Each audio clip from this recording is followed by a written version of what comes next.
I never thought I'd be the kind of woman to doubt my husband. But over the past few months, my trust in Liam had started to fray like an old sweater. At first, it was little things, coming home late, vague explanations about his work schedule, and a sudden interest in grooming that hadn't been there before. Then I noticed the withdrawals. We had a joint account, one we both contributed to and used for shared expenses. Liam was always responsible with money, so when I saw large sums disappearing, I assumed he'd forgotten to mention a big purchase or some new business expense. But when I asked him, his answers didn't sit right with me. Work stuff, he said, brushing it off with a wave of his hand. Corporate dinners, entertaining clients. You know how it is. I didn't know how it was. Liam worked in IT. His job didn't involve client schmoozing or late-night meetings at fancy steakhouses. Still, I let it slide. After all, we'd been married for 8 years. If I couldn't trust him, who could I trust? But the unease lingered, growing like a shadow in the corner of my mind. I started paying closer attention, tracking the withdrawals and piecing together a puzzle I didn't want to solve. The amounts were staggering, hundreds of dollars disappearing every week. It didn't add up. Then came the night that shattered everything. It was a Friday evening, and I was on my way home from work. Traffic was worse than usual, so I decided to take a detour through downtown. That's when I saw them. Liam, sitting in the window of a restaurant I knew we couldn't afford, laughing with a woman who wasn't me. My stomach dropped as I recognized the logo of the restaurant, La Bellevue. It was the kind of place you only went to for anniversaries or once-in-a-lifetime celebrations.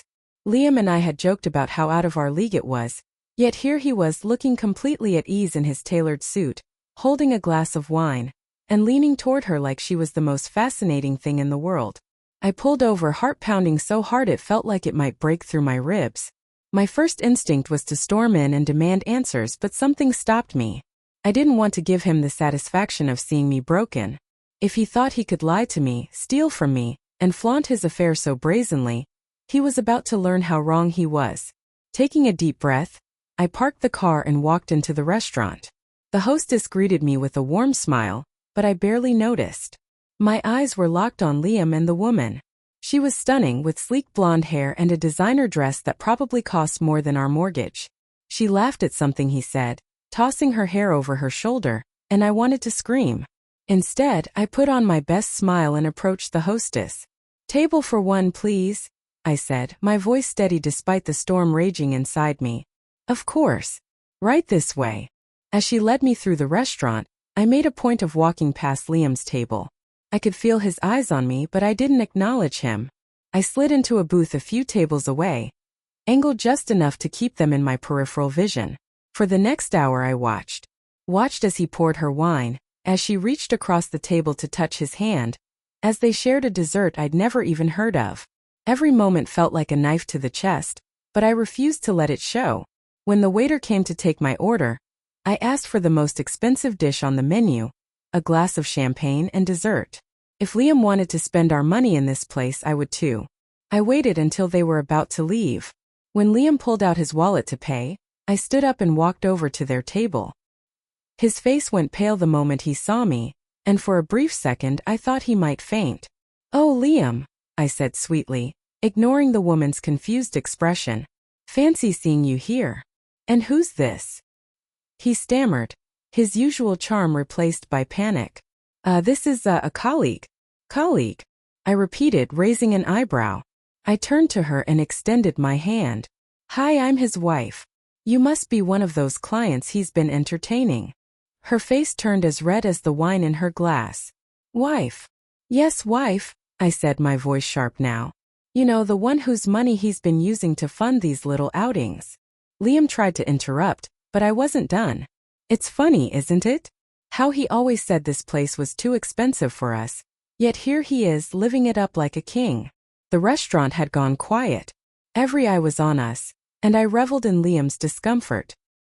He opened his mouth to speak, but no words came out. The woman grabbed her purse and stormed out, leaving him alone to face me. "I can explain," he started, but I held up a hand. "Save it. You've lied enough for one lifetime." Without waiting for his response, I turned and walked out, my head held high. My heart was shattered, but I wouldn't let him see it.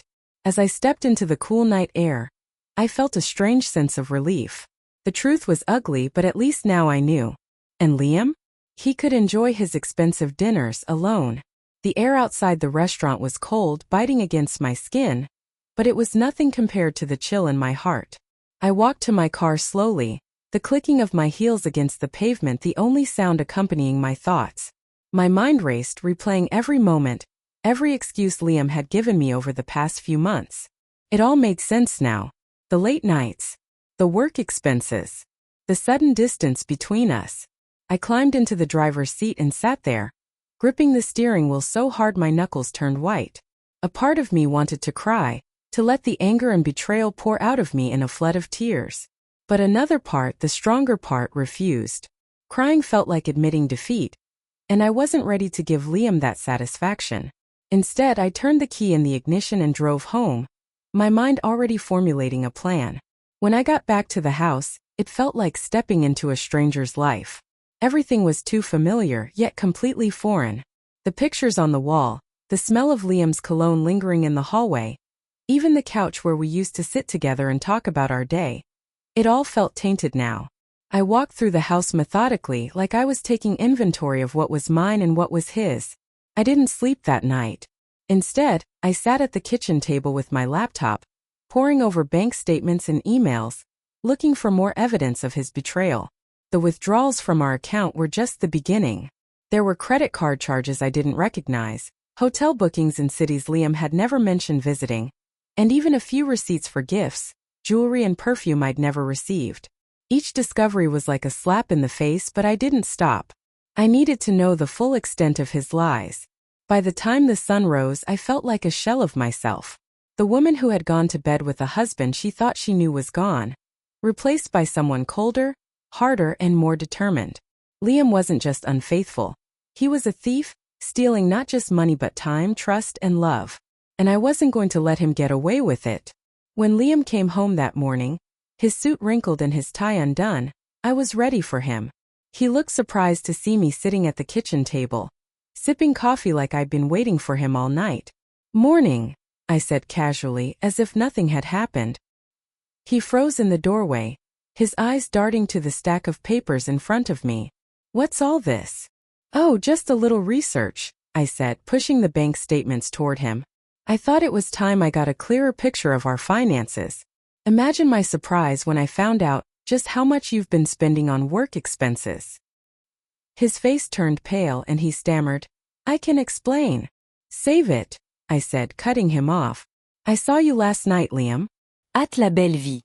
With her. For a moment he didn't say anything. The silence stretched between us, heavy and suffocating. Then he sank into the chair across from me, his head in his hands. "I messed up," he admitted, his voice barely above a whisper. I laughed, a bitter sound that didn't feel like it belonged to me. "Messed up? That's an understatement. You didn't just mess up, Liam. You destroyed us. You lied, you cheated, and you used our money to do it." "I didn't mean for it to happen," he said, looking up at me with pleading eyes. "It was just things have been hard between us and she was." "Don't you dare blame me for this," I snapped, slamming my coffee cup down on the table. "You had a choice, Liam. You could have talked to me, worked things out with me. Instead, you chose to lie and betray me." He started to say something, but I didn't want to hear it. I stood up, grabbing the stack of papers and heading for the stairs. "Where are you going?" he called after me. "To pack," I said without looking back. "I'm done, Liam. You can keep your lies, your affair, and your fancy dinners. I'm taking what's left of my dignity and leaving." I spent the rest of the day packing my things, ignoring Liam's attempts to apologize and explain. By the time I was done, I felt strangely calm, as if some weight had been lifted off my shoulders. I didn't know what the future held, but I knew it would be better than this. As I closed the door behind me and walked to my car, I felt a sense of liberation. Liam had taken so much from me, but he hadn't broken me. I was stronger than he realized, and I would rebuild my life piece by piece. Driving away from the house we'd shared for 8 years, I felt a mix of emotions: grief, anger, relief. But most of all, I felt hope. Hope that one day I would look back on this moment and see it not as the end, but as the beginning of something better. The next few weeks passed in a blur of paperwork, phone calls and silent tears. Moving out had been the first step, but untangling my life from Liam's was proving to be far more complicated. Our finances were deeply intertwined: joint accounts, shared credit cards, the mortgage on the house I'd left behind. Every detail reminded me of the life we built together, and how easily he'd torn it apart. I stayed with my sister Melanie while I figured out my next steps. She was my rock during those early days, offering me her spare bedroom and a constant supply of coffee and sympathy. Her husband, Paul, kept his distance, clearly uncomfortable with the raw emotion I carried with me everywhere. I didn't blame him. I barely wanted to be around myself. At night, when the house was quiet, I'd lie awake replaying everything in my head. How had I missed the signs? How had I let it get this far without realizing what was happening? The betrayal cut deeper than I thought possible.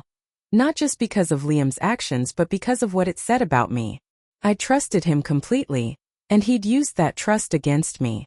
One afternoon, as I sat at Melanie's kitchen table with a pile of legal documents in front of me, my phone buzzed. It was a message from an unknown number. "Liam, please, can we talk? Just once. I need to explain." I stared at the screen, my stomach twisting into knots. The rational part of me knew there was nothing he could say that would change what he'd done, but a smaller, weaker part of me wanted answers.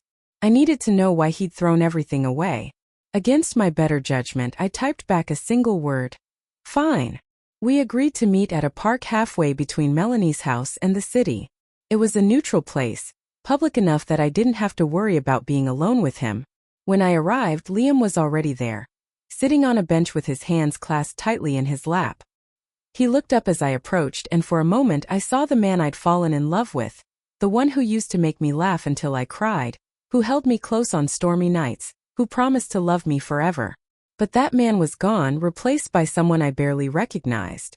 "Thanks for coming," he said, his voice hesitant. "Get to the point, Liam," I said, crossing my arms. "What do you want to explain?" He sighed, running a hand through his hair. "I messed up. I know that. But it wasn't about you, okay? It wasn't because of anything you did." "Wow," I said, my voice dripping with sarcasm. "That makes it so much better. Thanks for clearing that up." "I'm serious," he said, his tone pleading. "I didn't cheat because I was unhappy with you. I cheated because I was unhappy with myself.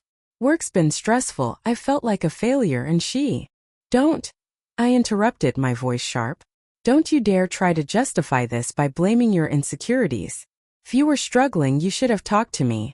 I was your wife, Liam. I was supposed to be your partner, your safe place. Instead, you turned to someone else."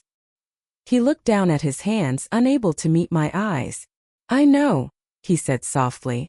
"I know I screwed up, and I'll regret it for the rest of my life. I don't want this to be the end for us. I want to fix it." I stared at him, my heart breaking all over again. "You can't fix this," I said, my voice trembling. "You broke something that can't be put back together. And even if you could, I don't think I'd want you to." The words hung in the air between us, heavy and final.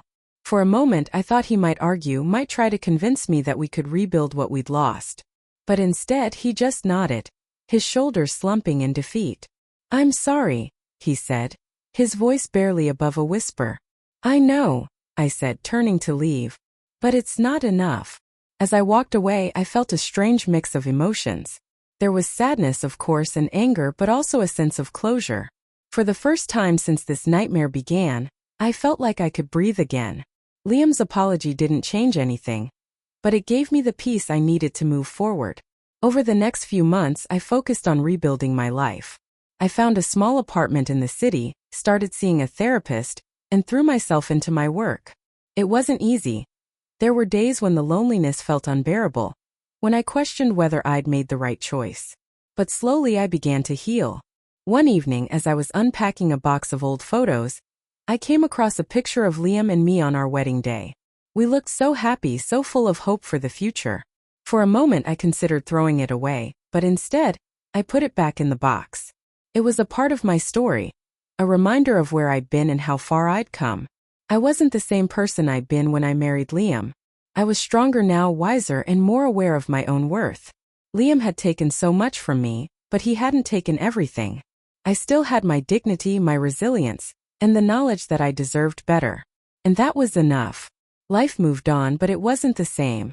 The routine I'd once shared with Liam felt like a distant memory, replaced by a new rhythm I was still trying to understand. Living alone had its challenges, but there was also a quiet strength in it. I woke up each morning knowing I didn't have to answer to anyone, didn't have to wonder where someone else's loyalties lay. It was liberating in a way I hadn't expected. Still, there were reminders of him everywhere. I'd catch myself hesitating before buying groceries, thinking of the meals we used to cook together. I'd avoid certain streets on my way to work, not wanting to pass by the places we used to frequent. Even the sound of his favorite band on the radio could send me spiraling for hours. Grief is funny that way. It sneaks up on you when you least expect it. One evening, a few months after the park conversation, I got a call from Melanie.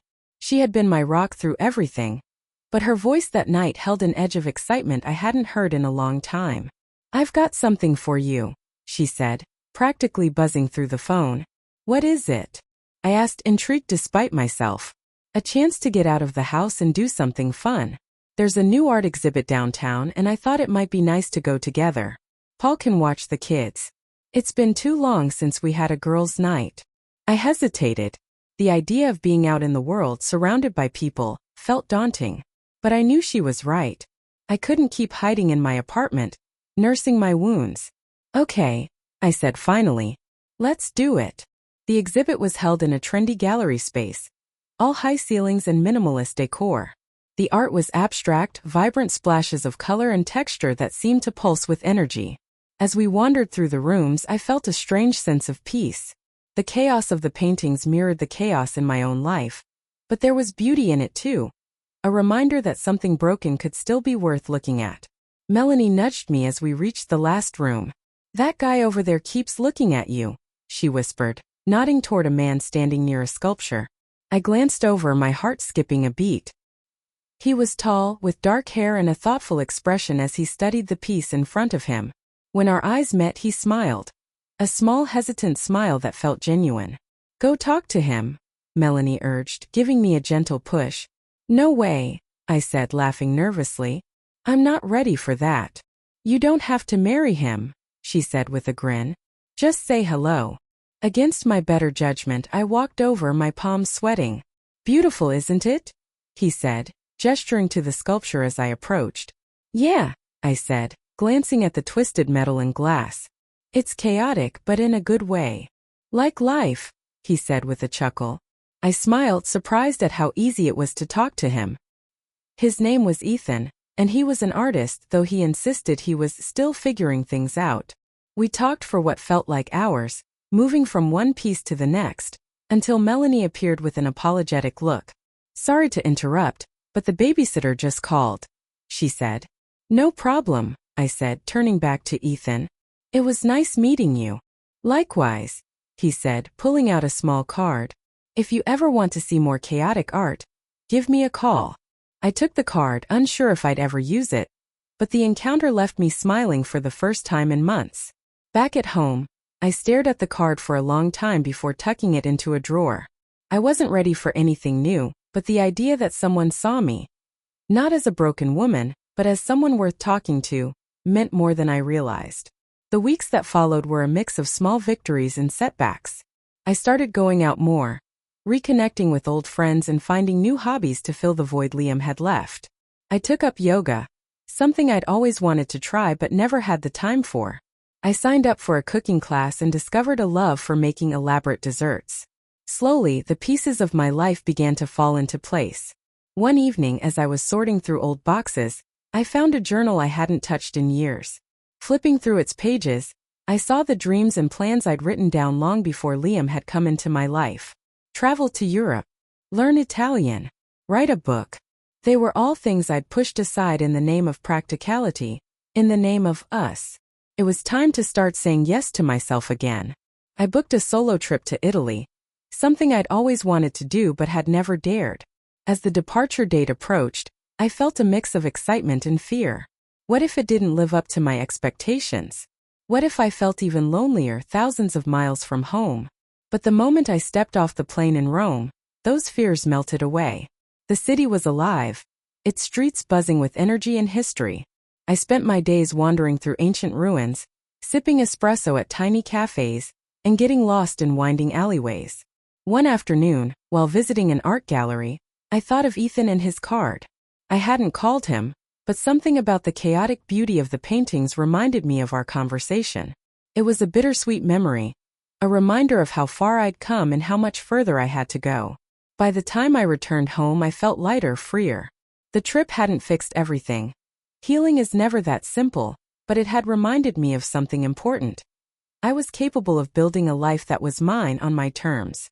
And as I unpacked my suitcase and set my new Italian cookbook on the counter, I knew that the best was still ahead. Life didn't magically become perfect after my trip to Italy, but it felt like I had turned a corner. The days no longer felt so heavy, and the nights were no longer filled with endless loops of what-ifs. Instead, I found myself focusing on small joys, morning walks through the park, experimenting with recipes I'd picked up during my travels, and even the simple pleasure of curling up with a good book and a glass of wine. But there were still moments when the shadows crept in. A song on the radio that reminded me of Liam. A passing couple holding hands, their happiness stirring an ache I didn't want to admit. Healing wasn't a straight path, and I had to remind myself of that often. The important thing was that I was moving forward, even if some days it felt like I was only crawling. One evening, as I was cleaning out my desk, I stumbled upon Ethan's card. It had been months since we'd met at the gallery, and I'd almost forgotten about it. For a moment, I just stared at it, running my fingers over the embossed letters. Something about that night had stayed with me, even if I hadn't been ready to act on it then. Before I could second-guess myself, I picked up my phone and dialed the number. It rang twice before he answered, his voice warm and familiar. "Hello. Ethan. It's Claire. We met at the art gallery a while back." There was a pause, and then his voice lit up with recognition. "Claire. Wow, I didn't think I'd hear from you. How are you?" "I'm good," I said, surprising myself with how true it felt.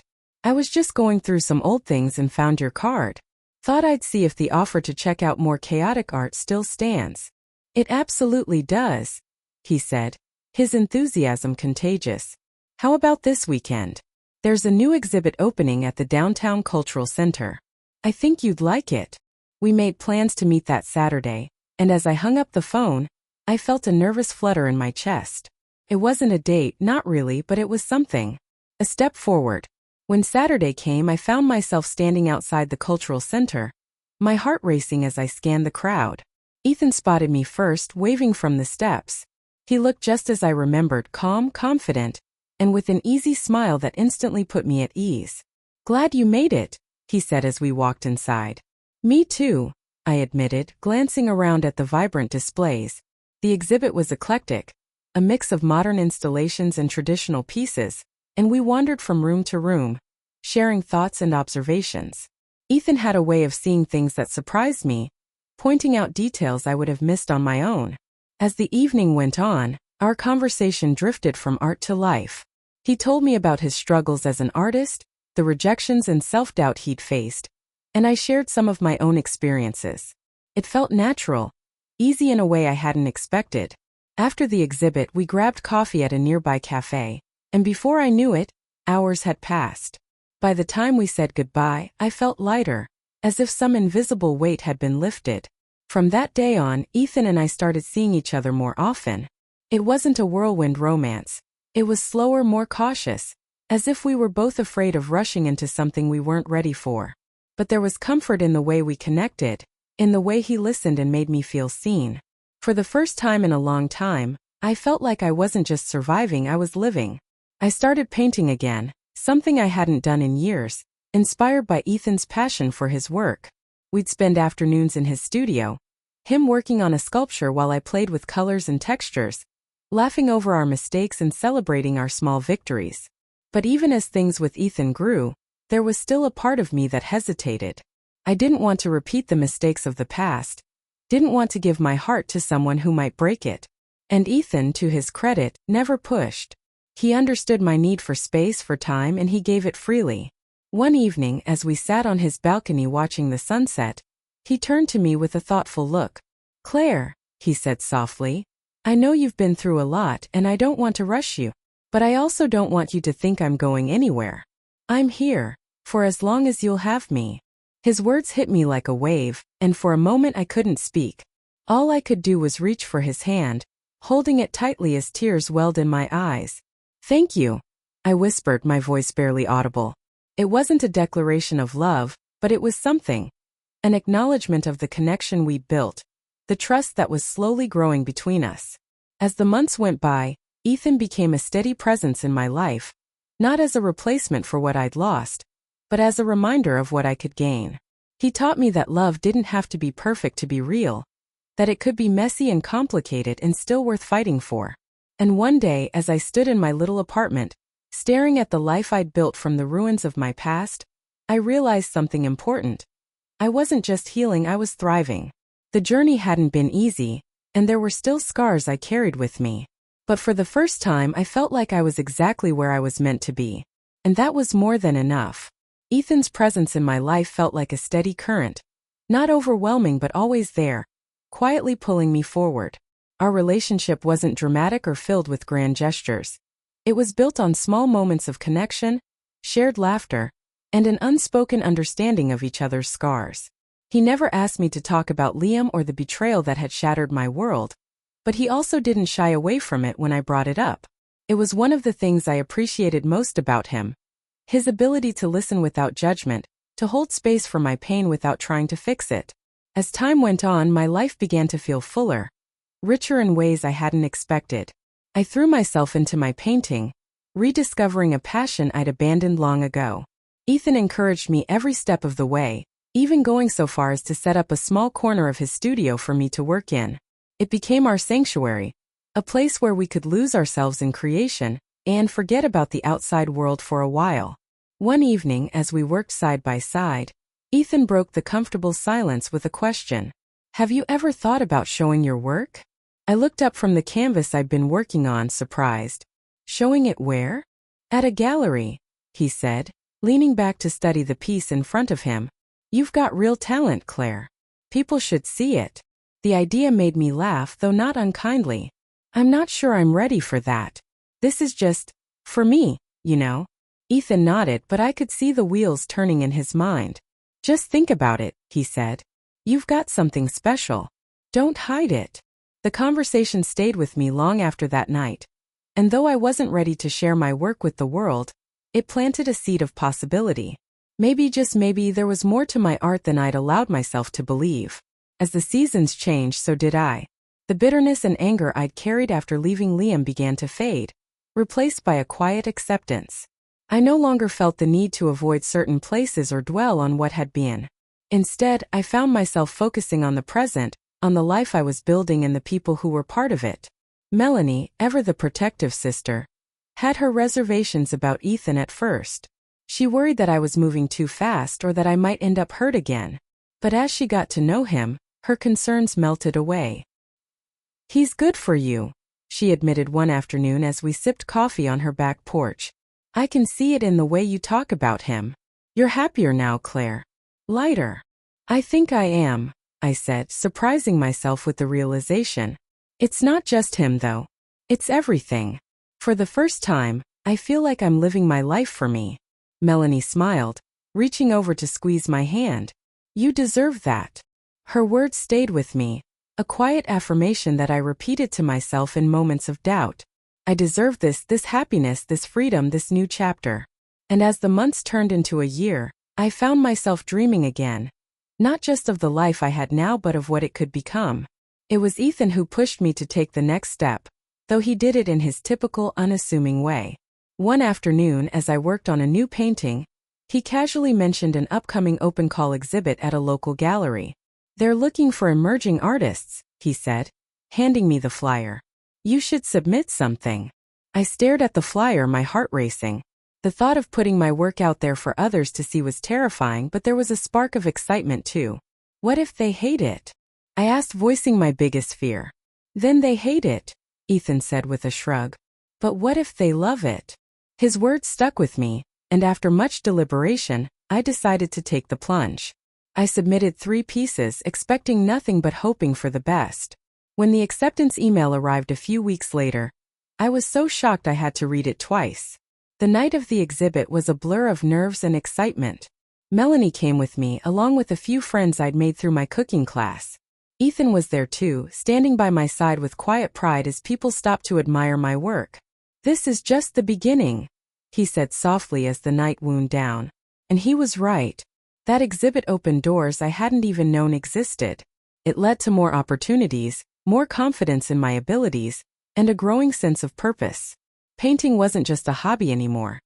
It was a part of who I was, a way to express everything I couldn't put into words. Through it all, Ethan was there, cheering me on and reminding me that I was capable of more than I realized. But he never tried to take credit for my success, never made it about him. He was content to stand in the background, offering support without overshadowing me. As my art career blossomed, so did our relationship. We moved in together after 2 years, creating a home that felt like a true reflection of both of us. It wasn't perfect, no relationship ever is, but it was honest and real, built on a foundation of trust and mutual respect. Looking back, it was hard to believe how much had changed since the day I walked out of Liam's life. The woman I was then felt like a stranger, someone I barely recognized.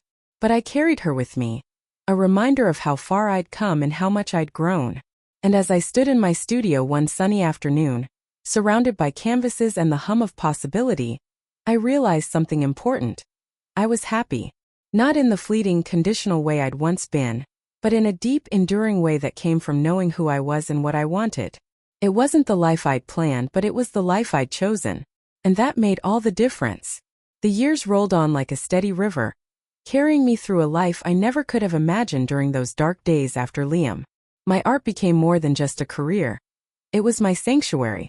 A place where I could pour my emotions, my hopes, and even my fears. With each painting I completed, I felt a little more whole. A little more like the woman I had been before the betrayal, but also someone entirely new. Ethan and I grew together, our relationship deepening in ways I hadn't thought possible. He was patient when I needed time, supportive when I doubted myself, and unflinchingly honest in the moments that required it. We didn't shy away from the hard conversations, the kind that Liam and I had always avoided. Instead, we faced them head-on, knowing that trust was something we'd have to nurture carefully, like a fragile plant that needed sunlight and water to thrive. Our lives settled into a rhythm, one that felt both comforting and exciting. We traveled together, exploring art museums in Paris, wandering through markets in Istanbul, and hiking through the rolling hills of Tuscany. Each trip added new layers to our bond, new memories that made the past feel smaller and the future brighter. But we also cherished the quiet moments, the evenings spent cooking dinner together, the lazy Sundays when we'd read side by side on the couch, the way he'd hum softly as he worked on a sculpture while I painted nearby. It wasn't until our 5th anniversary that Ethan surprised me in a way I'll never forget. We were on a trip to a small coastal town, staying in a cozy cottage with a view of the ocean. The air was salty and crisp, the kind of air that made you feel alive just by breathing it in.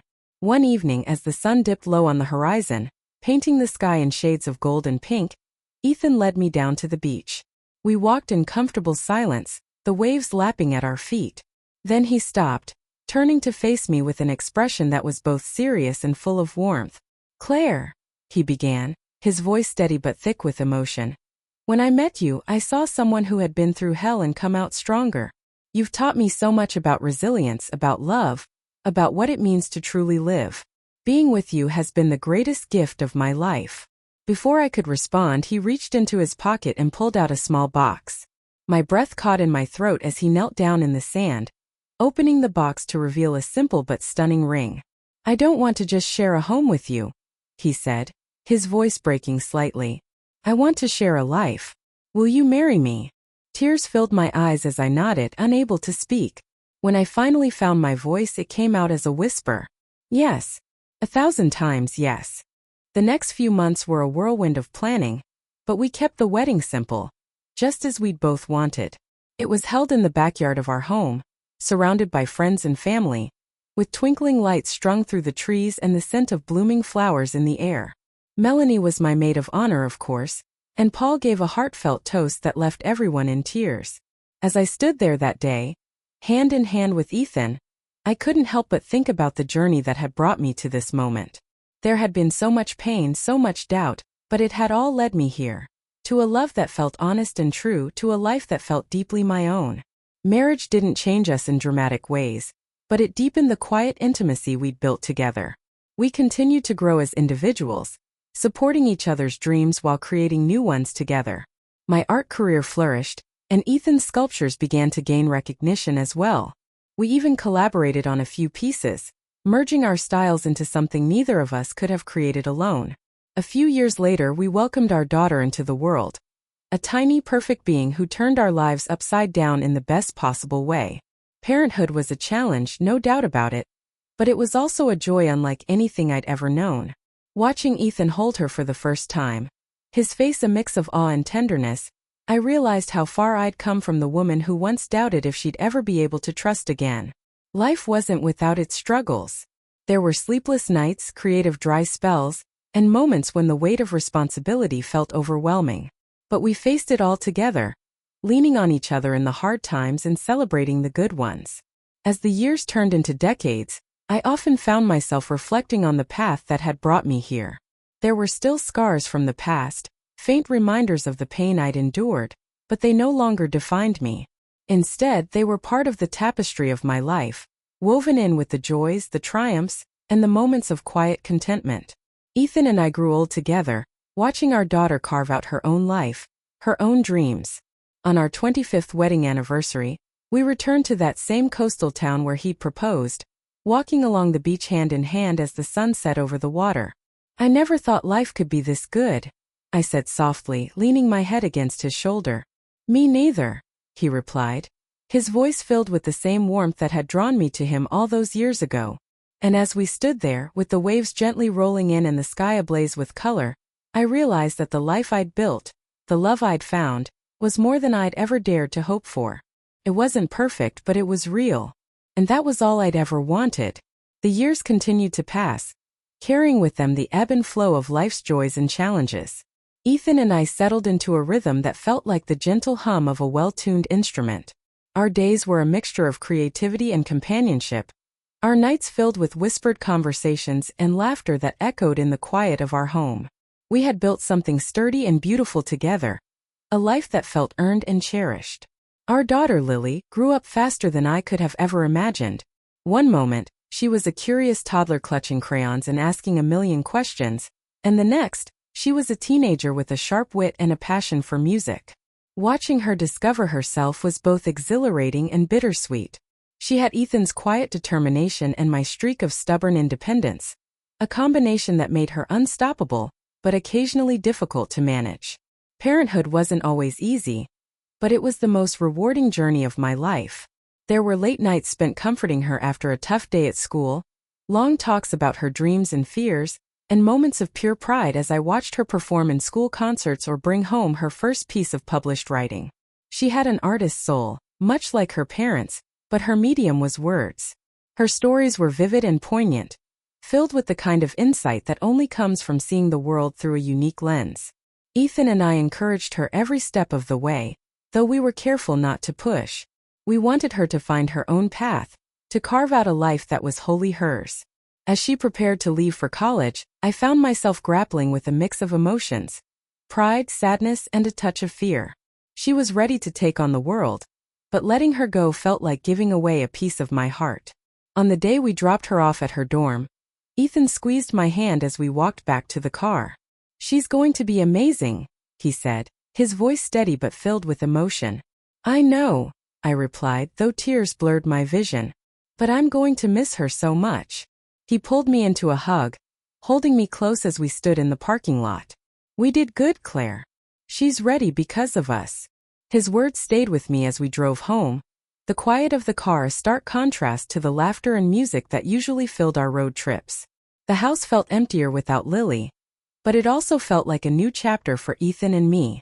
We had spent so many years focused on raising her that we suddenly found ourselves with time to focus on each other again.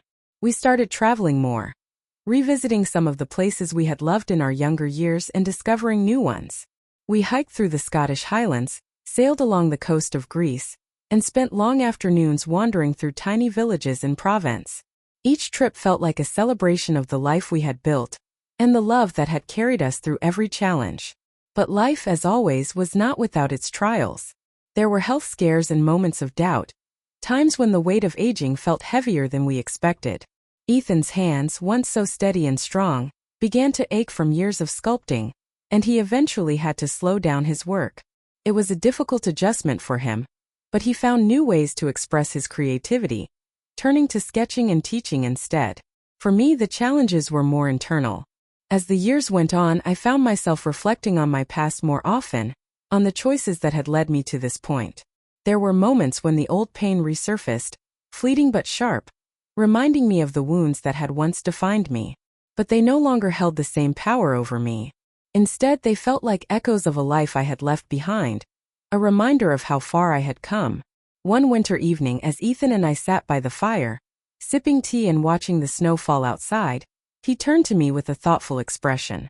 "Do you ever think about what might have been?" he asked softly. I knew what he meant.